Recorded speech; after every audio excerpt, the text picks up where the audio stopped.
Hi hello friends, இது உங்கள் Arjuna friends study circle. இன்னைக்கு நம்ம என்ன பார்க்க போறோம்னா, டிஎன்பிஎஸ்சி 2023ஆம் ஆண்டு கேட்கப்பட்ட 5 கேள்விகளின் தொகுப்புக்கு தான் பார்க்க போறோம். ஓகே, வாங்க பார்ப்போம். ஃபர்ஸ்ட் கொஸ்டின் பாருங்க. தியோசபிக்கல் சொசைட்டியின் தலைமையகம் அமைந்துள்ள இடம் எது அப்படின்னு கேட்டிருக்காங்க. நம்ம ஆல்ரெடி பார்த்துருக்கோம். தியோசபிக்கல் சொசைட்டி எப்போ ஆரம்பிச்சாங்கன்னா 1875 ஆரம்பிச்சாங்க. ஓகேங்களா? 1875 யுஎஸ்ஏல வச்சு ஸ்டார்ட் பண்ணியிருப்பாங்க.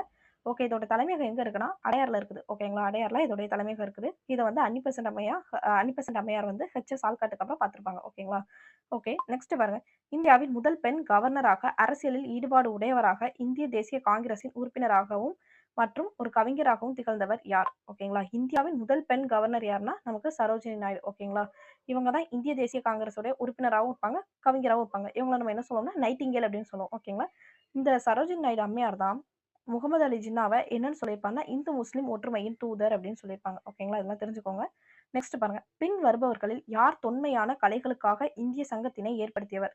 இதற்கு சரியான விடை என்ன? அபினிந்திரநாத் தாகூர். ஓகேங்களா? அபினிந்திரநாத் தாகூர் தான் என்ன பண்ணியிருப்பாருன்னா தொன்மையான கலைகளுக்கு இந்திய சங்கத்தை ஏற்படுத்தியிருப்பாரு. ஆல்ரெடி லண்டன்ல இந்தியன் சங்கத்தை ஏற்படுத்தினவர் யாருன்னு மறக்காம கமெண்ட் பண்ணுங்க. லண்டன்ல இந்திய சங்கத்தை ஏற்படுத்தியவர். ஓகேங்களா?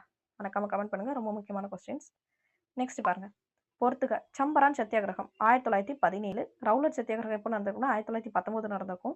சௌரி சௌரா எப்போ நடந்திருக்கும்னா 1922 நடந்திருக்கும். தண்டி யாத்திரை எப்போ நடந்திருக்கும்னா 1930. சௌரி சௌரா நம்ம அக்யூரேட்டா பார்த்தோம்னா பிப்ரவரி 5 1922 நடந்திருக்கும். தண்டி சத்தியாகிரகம் எப்படின்னா மார்ச் 12 ஸ்டார்ட் பண்ணி ஏப்ரல் 6ல முடிச்சிருப்பாங்க. ஓகேங்களா? மார்ச் 12 ஸ்டார்ட் பண்ணி ஏப்ரல் 6ல முடிச்சிருப்பாங்க. நெக்ஸ்ட் பாருங்க. இந்தியாவில் எப்பொழுது முதல் ஒத்துழையாமை இயக்கம் தொடங்கப்பட்டது? ஒத்துழையாமை இயக்கம் இந்தியாவில் ஃபர்ஸ்ட் எப்போ ஸ்டார்ட் பண்ணுவாங்கன்னா 1920 ஸ்டார்ட் பண்ணுவாங்க. இது எங்க வச்சு தீர்மானம் நிறைவேற்றிருக்கும்னா நாக்பூர் தீர்மானம். நாக்பூர்ல யாருன்னா சேலம் சி விஜய ராகவாச்சாரியார் வந்து தலைமையேற்றிருப்பாரு. அந்த இதில் தான் ஒத்துழையாமை இயக்க தீர்மானத்தை காங்கிரஸ் வந்து பாஸ் பண்ணும். ஓகேங்களா?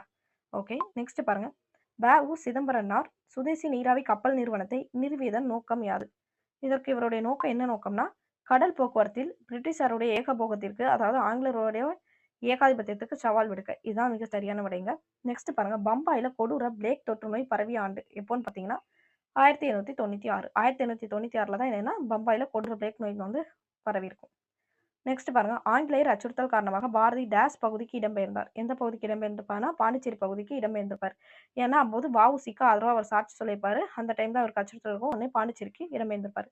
ஓகே ஃப்ரெண்ட்ஸ், இதே மாதிரி கண்டினியூஸாக previous year questions, INM class, history class, இது எல்லாமே நம்ம சேனலில் போட்டுருக்கோம். History class, polity class almost நம்ம முடிக்க போகிறோம்.